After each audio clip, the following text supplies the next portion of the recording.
ክርስቶስን መከተል የምንፈልግ ማተብ አስረን ከሆነ መዳን የምንፈልግ ከሆነ ሰይጣን እንዲወጣልን አይደለም መጸለይ ያለብን። ቆመን የምናስቀድሰው ሰይጣን እንዲሄድልን አይደለም። አምልኮ መፈጸም አለ። ትክክለኛ ለእግዚአብሔር የሚሰጥ አምልኮ አለ። ልብን መስጠት፣ ማንነትን መስጠት። አንተ በእኔ ላይ ስራብኝ፣ ሁሉ ነገሬን ተገልገልበት፣ በቃ እኔ አንተ ነኝ እንደፈለግክ አድርገኝ ብሎ ራስን መስጠት፣ ማምለክ። ልክ እንደ መላእክቶች ማምለክ። ቅዱስ ቅዱስ ቅዱስ እግዚአብሔር አንተ ፈጥረኸኛልና ለገነትና ለመንግሥተ ሰማያት ያዘጋጀኸኝ ለሲኦል አልተዘጋጀሁም ብሎ ራስን ለዛ ነገር ማጨት። ከዛ በኋላ ሌላው ነገር ሁሉ ሲሄድ ታዩታላችሁ። ለዚህ ነው መዝሙር 90 ላይ ባጠገብህ ሺህ በቀኝህም 10 ሺህ ሲወድቁ ታያለህ ይላል። ዝም ብለህ ታያለህ ነው የሚለው አይደል? አንብብላችሁ መዝሙር 90 እሱን አንብቤ ትምህርቱን ልጨርሰው። አጠገቤ አጋጣሚ መጽሐፍ ቅዱስ የለም፣ ይቅርታ አድርጉልኝ። እሺ በሞባይሉ ከሆነ መዝሙር 91 ነው የሚያደርገው። አንዳንድ ማስታወቂያ ምናምን እንደዚህ የምትሰሩ ባነር ምናምን የምትሰሩ ሰዎች መዝሙር 90 አደረግን ብላችሁ ምዕራፉን ሳይሆን መዝሙር 91 ነው የሚለው እና የሞባይሉን አትጠቀሙ። ብዙ ጊዜ እንዲህ ይላል፣ የዳዊት የምስጋና መዝሙር 90 በልዑል መጠጊያ የሚኖር ሁሉም በሚችል አምላክ ጥላ ውስጥ ያድራል። እግዚአብሔርን አንተ መታመኛዬ ነህ እለዋለሁ። አምላኬና መሸሸጊያዬ ነው፣ በእርሱም እታመናለሁ። እርሱም ከአዳኝ ወጥመድ ከሚያስደነግጥ ነገርም ያድንሃልና፣ በላባዎቹም ይጋርድሃል፣ በክንፎቹም በታች ትተማመናለህ። እውነት እንደ ጋሻ ይከብብሃል፣ ከሌሊት ግርማ፣ በቀን ከሚበር ፍላጻ፣ በጨለማ ከሚሄድ ክፉ ነገር፣ ከአደጋና ከቀትር ጋኔን አትፈራም። በአጠገብህም 1000 በቀኝህም 10,000 ይወድቃሉ፣ ወደ አንተ ግን አይቀርቡም። በዓይኖች ብቻ ትመለከታለህ፣ የኃጥአንን ብድራት ታያለህ። አቤቱ አንተ ተስፋዬ ነህና ልዑልን መጠጊያ አደረግህ። ክፉ ነገር ወደ አንተ አይቀርብም፣ መቅሰፍትም ወደ ቤትህ አይገባም። በመንገድ ሁሉ ይጠብቁህ ዘንድ መላእክትን ስለ አንተ ያዛቸዋልና፣ እግርህም በድንጋይ እንዳትሰነካከል በእጆቻቸው ያነሱሃል። በተኩላውና በእባቡ ላይ ትጫማለህ፣ አንበሳውንና ዘንዶውን ትረግጣለህ። በእኔ ተማምኗልና አስጥለዋለሁ፣ ስሜንም አውቋልና እጋርደዋለሁ። ይጠራኛል እመልስለትማለሁ፣ በመከራውም ጊዜ ከእሱ ጋር እሆናለሁ። አድነዋለሁ፣ አከብረውማለሁ፣ ረጅም ዕድሜ አጠግበዋለሁ፣ ማዳኔንም አሳየዋለሁ ይላል። ደስ አይልም? በቃ ይህንን በየቀኑ ጸልያችሁ ስተኙ ስትነሱ። መዝሙረ ዳዊት እኮ ነፍስን እኮ የሚያረካት። መዝሙረ ዳዊት የሚጸልይ ሰው በሕይወት ዘመኑ ሰዎችን ሳይረዳ ሰዎችን ሳያግዝ አይኖርም።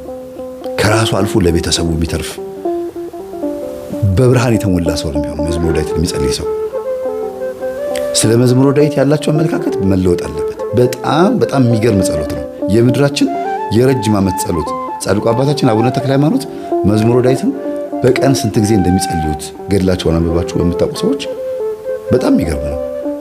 በአንድ ቀን 3 ጊዜ 4 ጊዜ የሚጸልዩት ነበሩ። 7 ጊዜ የሚጸልዩት አባቶች ነበሩ። ሙሉን እኮ 150ውን መዝሙር እኮ እየሰሩ ጸሎቱ ባፋቸው ስለሆነ መዝሙረ ዳዊት። ታዲያ እንደዚህ ሆኖ እንዴት ነው መላእክት የማይገለጡላቸው? መዝሙረ ዳዊት እኮ ማለት እኮ እኔ ኃጢአተኛ ነኝ፣ በዙሪያ ያሉ ሰዎች ኃጢአተኞች ናቸው፣ ማረን፣ ይቅር በለን፣ አጥፍተናል፣ በድለናል፣ እስከ መቼ ነው ዝም የምትለን? ሁሉንም እኮ ያዘ እኮ ነው። ይወቅሳል፣ ከዛ ደግሞ ይለምናል፣ ከዛ ደግሞ ያመሰግናል። አንዴ ራሱን ሆኖ፣ አንዴ ነፍስን ሆኖ፣ አንዴ ስጋን ሆኖ፣ አንዴ መንፈስን ሆኖ፣ አንዴ ሕዝብን ሆኖ ይጸልያል። ሁሉንም ያማከለ እኮ ነው መዝሙረ ዳዊት ቤተሰቦች።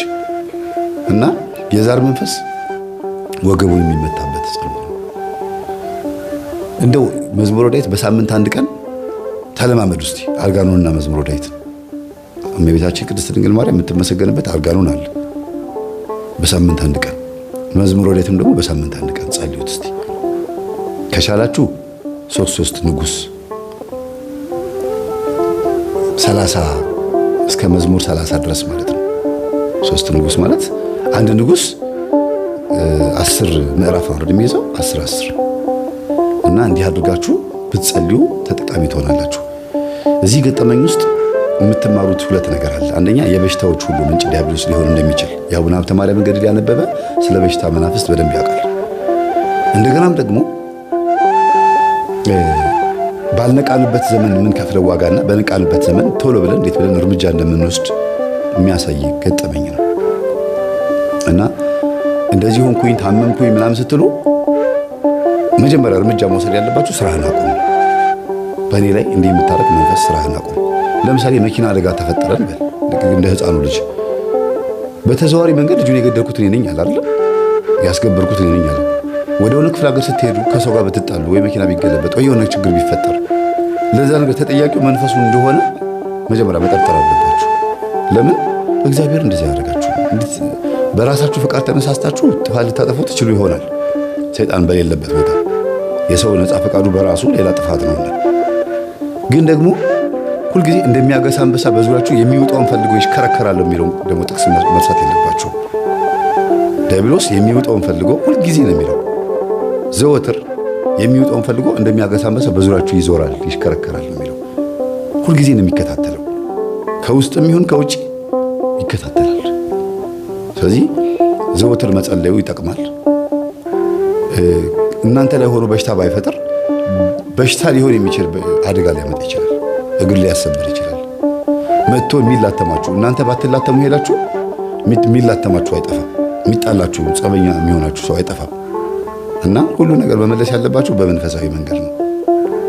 ይቅርታ አጥፍቻለሁ፣ እግዚአብሔር ልቦና ይስጠን። ሁላችንም ከሆነ ነገር ሽሽት መጋፈጥ አያስፈልግም። እንደዚህ መፋለም ምናምን አያስፈልግም። ከምን እንደመጣ መረዳት። ኢየሱስ ክርስቶስ ይላል ማቴዎስ ወንጌል ላይ በሰው ልብ ውስጥ ያለውን ያውቅ ነበርና አይተማመናቸውም ነበር አይደል? ለዚህ ነው ዛር መንፈስ የሌለበት የለም ማለት። እንግዲህ አስቡት፣ መጽሐፍ ቅዱስ የሚናገረው በሰው ልብ ውስጥ ያለውን ያውቅ ነበርና አይተማመናቸውም ነበር። ማን እንደሚያዋራቸው ያውቃል። አይደለም አይሁዳውያን ጌታን የሚፋለሙት እና የሚከራከሩት የሚገዳደሩት ቀርቶ የራሱ ደቀ መዝሙር ሐዋርያው ቅዱስ ጴጥሮስ እንኳን ጌታዊ አትሙትብን፣ ጌታዊ አትሰቀልብን እያለ ከኋላ ሲከተለው ሂድ አንተ ሰይጣን ብሎ ጴጥሮስ ውስጥ ያለውን ሰይጣን ነው የገሰጸው። አብሮት እያለ እንኳን ቅዱስ ጴጥሮስ ከጌታ ጋር እያለ እንኳን ጴጥሮስ ውስጥ ያለው መንፈስ ያወራ ነበር። አትሙትብን አትሰቀልብን ይላል። ለምን? ጌታ በመሞቱ በመሰቀሉ ከሙታን መካከል በመነሳቱ የምናገኘው ጥቅም ስላለ ሰይጣን ይህን ስለተረዳ በጴጥሮስ ላይ ሆኖ አትሙትብን ይላል። ሂድ አንተ ሰይጣን የሰውን እንጂ የእግዚአብሔርን አታስብምና አለው ይላል። ያወራው ጴጥሮስ ነው። ለምን ሂድ አንተ ሰይጣን አለው ሲባል ከጌታ ጋር እንኳን ሆኖ አብሮ ሆኖ እንኳን ጴጥሮስ በሰይጣን አንደበት ያወራበት ጊዜ ነበር። ስንፍና የተገኘበት ጊዜ ነበር። ይሁዳን ተመልከቱት። ልክ ቅዱስ ቁርባኑን ሲቀበል ይላል ሰይጣን ገባበት ይላል። ቅዱስ ቁርባን ስንቀበል ሰይጣን ይገባል? አይገባም። ግን እንዴት እንደዛ ተብሎ ተጻፈ? ሳይገባውና ሳይገባው በድፍረት ስለተቀበለ በምሴተ ሐሙስ ጌታን ለመሸጥ እዛ ተደራድሮ ይሁዳ እዚህ ጋር መጥቶ ደግሞ ሲያቆርባቸው ሐዋርያትን ስለ እናንተ የሚቆረሰው ስጋዬ ነው፣ ስለ እናንተ የሚፈሰው ደሜ ነው፣ እንኩ ብሉ ጠጡ ብሎ ሲሰጣቸው በድፍረት ተቀብሎ በላ። ያን ጊዜ ሐዋርያት ላይ ገባ አይልም። ጴጥሮስ ላይ እንኳን ገባ አላለም። ያኔ በሰይጣን አንደበት የተናገረው ጴጥሮስ እንኳን ያን ጊዜ ገባበት አልተባለም። ማንም ላይ ገባ አልተባለም። ይሁዳ ላይ ግን ሰይጣን ያን ጊዜ ገባበት፣ ተነስቶም ወጣ ነው የሚለው። ሰይጣን በምን ሰዓት እንዴት ብሎ እንደሚገባ ያውቃል። ማ ላይ እንደሚገባ ያውቃል። ስለዚህ ትህትና ሰይጣን እኛ ላይ እንዳይገባ ያደርገዋል። ድፍረት ደግሞ ይሄ መንፈሳዊ ቦታዎች ላይ መዳፈር ደግሞ ሰይጣን እንዲገባ ያደርገዋል እኛ ውስጥ። ለዚህ ነው ቤተ መቅደስ የሚያገለግሉ አገልጋዮች ሲዳፈሩት ሰይጣን ገብቶባቸው መከራ ውስጥ የሚገቡት መከራቸውን የሚያዩት። ከምዕመናን እኩል ፋርማሲ ተሰልፈው መስቀል ይዘው ኪኒን የሚወጡ አባቶች የበዙት እኮ በዚህ ምክንያት ነው፣ ስለሚዳፈሩት ነው። አስቡት፣ የይሁዳን አስቡት። ይሁዳ ምንድን ያደረገው? ከጌታ ጋር ተቀምጦ ከሐዋርያት ጋር ተቀምጦ በድፍረት ስጋው ደግሞ ሲቀበል ሰይጣን ገባበት ነው የሚለው። እንዴት ያ ስጋው ደግሞ አላቃጠለውም ሲባል ሕይወትነቱ ተነስቷል። የስጋው ደግሞ የዛ የህብስቱ ሕይወትነቱ ተነስቶ ለሌሎች ላለው ተጨምሮለታል። ከይሁዳ ደግሞ ተወሰደበት ማለት ነው። እና ድፍረት አንዳንድ ጊዜ ጸጋን ያስነጥቃል። ትህትና ያስፈልጋል። መዳፈር ሽበትን እንኳን ማክበር ያስፈልጋል።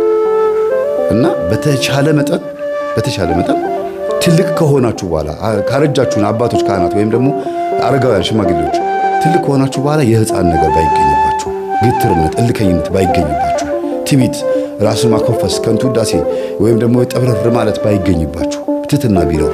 ለምን? የእግዚአብሔር መንፈስ የሚጠራው ትህትና ብቻ ስለሆነ ነው። ለዚህ ነው በሰው ውስጥ ያለውን ያውቅ ነበርና አይተማመናቸውም ነበር ተብሎ የተጻፈው። ቀጥታ ነው፣ ቃል በቃል የተናገረው ቅዱስ ማቴዎስ። ኢየሱስ ክርስቶስ በሰው ልብ ውስጥ ያለውን ያውቅ ነበርና ይሸሻቸው ነበር፣ አይተማመናቸውም ነበር።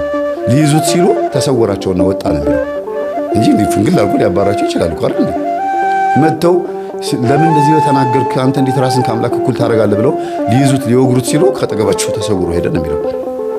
ለምን? በውስጣቸው ያለውን ያውቅ ነበርና ጊዜውም ገና ነበርና። ስለዚህ በሰው ልብ ውስጥ ያለው ከባድ ስለሆነ ጸበኛ ሆኖ የሆነ ሰው ሲመጣባቸው ወይም ሴት ወይም ሚስትህ እንደ ነበልባል ስትሆንብህ ወይም ባልሽ አደገኛ ሲሆንብሽ ወይም ደግሞ ከባድ የሆነ ጸብ ሲመጣ የሆነ ሰበር ማለት ያስፈልጋል።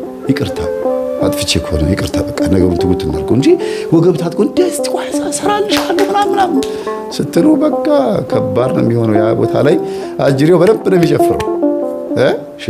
ሽሹን ያለው ክርስቶስ። ይቺ ሽሹ የምትለው ቃላት እንዴት ደስ እንደምትለኝ። በዚህኛው ከተማ ፈተና ሲያደርሱባችሁ ወደዛኛው ከተማ ሽሹን ያለው ከክፉ ነገር ሁሌ መሸሽ ነው። ስብርማ አባቶች ናቸው። እስቲ መነኮሳት አንዳንዶቹ እንደ መናንያን አባቶች ከከተማ በጉዞ መልክ በንግስ ጊዜ ህዝብ ሲመጣባቸው ድብቅ ይላሉ፣ ይሸሻሉ፣ ይገባሉ። አባት እንደዚህ የሚባሉ አባት ነበሩ ሲባል አይ እነሱ እኮ በዚህ ሰዓት አይገኙ፣ መሸሽ ነው። ምን አብሮ ከሰው ጋር አብሮ የሚመጣውን ነገር ያውቁታል። እና ብዙ ነገር ይዘንባቸው ነው የምንሄደው፣ በጣም ብዙ ነገር። እና አንዳንዴ ጥንቃቄ ያስፈልጋል። ራሳችን ብዙ ማንመ ነው። እሺ ራሳችሁን ፍሩት። ይሸውዳል፣ የሆነ ሰዓት ላይ የሥጋ ፍቃድ ይሸውዳል ይላል መጽሐፍ ቅዱስም። ቅዱስ ማቴዎስ ሲናገር ሥጋ ደካማ ነው፣ መንፈስ ግን ጊዜ ብርቱ ናት፣ ንቁ ናት ይላል። ነፍስ ግን ጊዜ ንቁ ናት ይላል። እና ሥጋ ደካማ ሆኖ ሊጥለን ይችላል። ስለዚህ በንቁዋ በነፍሳችን በኩል ወይ በመንፈሳችን በኩል ሥጋችንን ማሰገድ አለብን።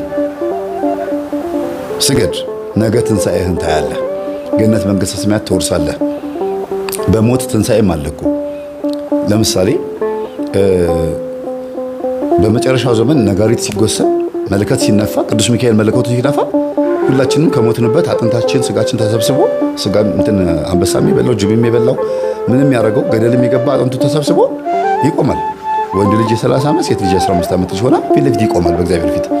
ከዛስ ሲፈረድብን ወይም ሲፈረድልን ከለበስ ነው ከዛው ስጋ ጋር ነው ገሃነም ገነትም ነው መንግስተ ሰማያት የምንገባው። ከባድ ነው አይደል?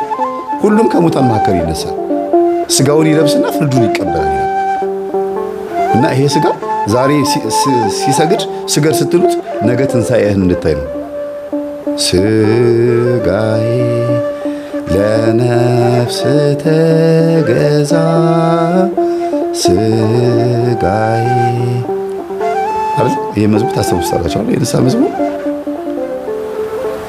እና በትንሣኤ ጊዜ ስጋ ከሞተበት ከፈረሰበት ከበሰበሰበት ተነስቶ ነፍስን መዋሃዱ ስለማይቀር ዛሬ ይፍጋ፣ ዛሬ ይልፋ፣ ይክሳ። ከፈለገ ዛሬ ነፍስ እንደፈለገች ታርገው፣ ትዘዘው። ተራራ ይውጣ፣ ገደላ ገደል ይውረድ፣ ለጌታ ስገድ ትበለው፣ ይጹም።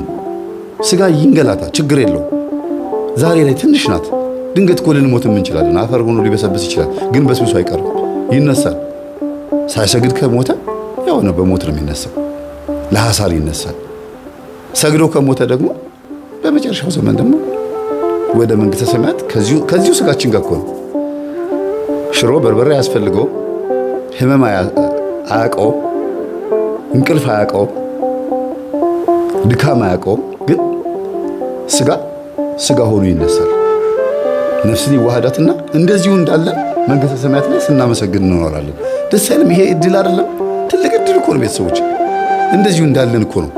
የሆነ በመንፈስ ብቻ አይደለም እኮ ይሄው ስጋችን፣ ይሄ እኛ የምታውቁት ስጋችሁ ምናልባትም አፍሪካ ስለምንኖር ጥቁር የሆነው ቆዳችን በመንፈስ ያኔ ስንነሳ ምን አይነት ቆዳ ይዘን እንደምንነሳ አናቅም ይሆናል። አፍሪካ ስለምንኖር ጥቁር፣ አውሮፓ ውስጥ ያሉ ሰዎች ነጭ ሆነው አሁን እየኖርን ነው። ልክ የልብስ ቅማልና የፀጉር ቅማል ማለት ነው። የፀጉር ቅማል ለፀሐይ ቅርብ ስለሆነ ጥቁር ነው። የልብስ ቅማል ደግሞ ከፀሐይ የራቀ ስለሆነ ነጭ ነው አይደል? እቺም ቅማል አይታችሁ የምታውቁ ሰዎች አይቻላቅም እንዳትሉ። ምን አይነት ነው መልኩ? ምናልባት አይታችሁ የማታውቁ የሀብታም ልጆች ካላችሁ ቅማል ብላችሁ ሰርች አድርጉ። እንግዲህ ምን ይደረግ እና አፍሪካ ውስጥ ያለን ሰዎች ቆዳችን ጥቁር ቢሆንም በምጽአት ጊዜ በምንነሳበት ጊዜ ምን ቆዳ ይዘን እንደምንነሳ ባይታወቅም ግን አምሮብን እንደምንነሳ ይታወቃል። ውብ ሆነ። ይሄ የምናየው ስጋችን፣ ይሄ የምናየው ማንነታችን። አንድ እንዲያው አካል ጉዳተኛ ምን አለች? በዳግም ምጽአት ጊዜ ስነሳ እንደዚሁ ሽባ ሆኜ ነው የምነሳው አለች። አይደለም፣ የነፍስሽን ይሄ በዚህ በምድር ላይ ትኖሪበት በነበረበት ሰዓት አካል ጉዳተኛ ሆነሽ እንደነበርሽው አይደለም ያለሽው። ያን ጊዜ ስትነሺ ሙሉ አካል ይዘሽ ነው የምትነሺው። ጎባጣውም አይነ ስውሩም ሁሉም ሙሉ ሆኖ ነው የሚነሳው። ሙሉ ለምን? በስጋ በሽታ ምክንያት በምግብ በተለያዩ አይነት የምግብ እጥረቶች ወይም ደግሞ በመናፍስት በዛር መንፈስ ምክንያት ስጋችን ብዙ ቅርጽ ሊይዝ ይችላል። ብዙ አይነት ዲፎርም አንሼፕድ ሊኖር ይችላል፣ ወይም ደግሞ ቅርጽ አልባ ሊሆን ይችላል። ግን በምጽአት ጊዜ እንደዛ አይደለም እና አምሮብን ነው የምንነሳው። ግን ደግሞ ሁሩ እምኔ ከኔ ሂዱ የሚባሉም ደግሞ አሉ፣ በጎቼ በቀኝ የሚባሉም ደግሞ አሉ። እና ከየትኛው ወገን እንደሆነ ስለማይታወቅ ያንኑ እግዚአብሔር በሚያቀን መልካችን ነው የምንነሳው ብዬ ነገርኳት። እና ምንድነው እውነት እግዚአብሔር ደግና ቸር አምላክ ነው። የማንንም ሞት አይፈልግም፣ የማንንም ሲኦል መግባት አይፈልግም። ግን በፍቃዳችን ወደን ፈቅደን ሲኦል መግባት የምንፈልግ ከሆነ መንገዱ ክፍት ነው። ውሃና እሳት ቀርቦልሃል፣ ወደ ፈለግከው ግባ ነው። እና ስጋችንን አሁን ብናስገዛው ጥሩ ነው። ጠንቋይ ቤት ስንት ዓመት ሙሉ ተካደመ፣ ደብተራ ጋር ስንት ዓመት ተሮጠ፣ ለስጋ ፈቃዳችን፣ ለዝሙት፣ ለጭፈራ፣ ለተለያየ አይነት ፍላጎቶቻችን ስንት ዓመት ስንት ቦታ ሮጥን። በቃ በሉት ስጋችሁ። አረ በቃ አሁን ለእግዚአብሔር ሰግጄ ልሙት። ለምን ነገ ፍንችር አይደለም? ለምን እየሰገድኩኝ 40 ዓመት ተርቤ ተጠምቼ አልኖርም? በቃ እግዚአብሔር የፈቀደውን ከዚህ በኋላ እኖራለሁ። ስንት ዓመት ይሁን እንደፈለግኩ ሆንኩኝ። ከዚህ በኋላ ያለውን ግን እሱ ይፍቀድ ነው የሚባለው። በስተርጅና አርጅተው ኩል የሚኳሉ ቅንድባቸው የሚቀነደቡ አርጅተውም ሜካፕ የሚቀቡ ሊፕስቲክ ተቀብተው ዊግ አድርገው በጣም ሽማግሌ የሆኑ 30 ማነው 60 ዓመት 70 ዓመት ሆነው ሴቶችም ወንዶችም ሴቶች ላይ ቢሰል እንደው በቃ ታይት አድርገው ምናምን በየመንገዱ ሲሄዱ ሳይ አፍራለሁ። አንዳንድ ጊዜ እንደው በቃ በቃኝ የሚሉበት ጊዜ የለም እንዴ? አሁን በዚህ እድሜ ምን ሊያመጡ ነው ታይት የሚለብሱት እላለሁ። በጣም የሚያሳዝኑ ነጮች ሳንድ ጊዜ ለይቶላቸዋል። አሕዛብ ናቸው። ሃይማኖት ያለን እኛ እናቶች በስተርጅና እንደዛ የምትኳኳሉት ምን ለማምጣት ነው? ያለውን በጸጋ ተቀበሉትም። ጸጉርን ሂና ከመቀባት ወይም ደግሞ እንደው ሽበትን መከራውን ከማሳየት በጸጋ መቀበል እኮ ነው ችግር የለውም። በቃ የሆነ ጊዜ ኖር ያለው ይበቃል። አሁን ደግሞ ሲራሴ ለእግዚአብሔር ልስጥ ነው የሚባለው። ቆራቢ ሆነው እስኪ የሚጠጡ እናቶች ያውቃሉ። እኔ በቅርበት የማውቃቸው እዚሁ ጨርሰው ያልመጡ ማለት ነው። እንደው ቤተሰቦቻቸው ሲጨቀጭቋቸው ጭቅጭቅ ሲያደርጓቸው ቆራቢ ናቸው፣ ግን ደግሞ አንዳንድ ጊዜ ፏ ያደርጓታል። ከዛ ደግሞ ይዘባርቃሉ፣ ይቀባጥራሉ። ፈጽሞ መመለስ ነው በቃ። ወደ አልኮልም መመለስ አያስፈልግም። በስተርጅና አልኮል ምን ያደርጋል?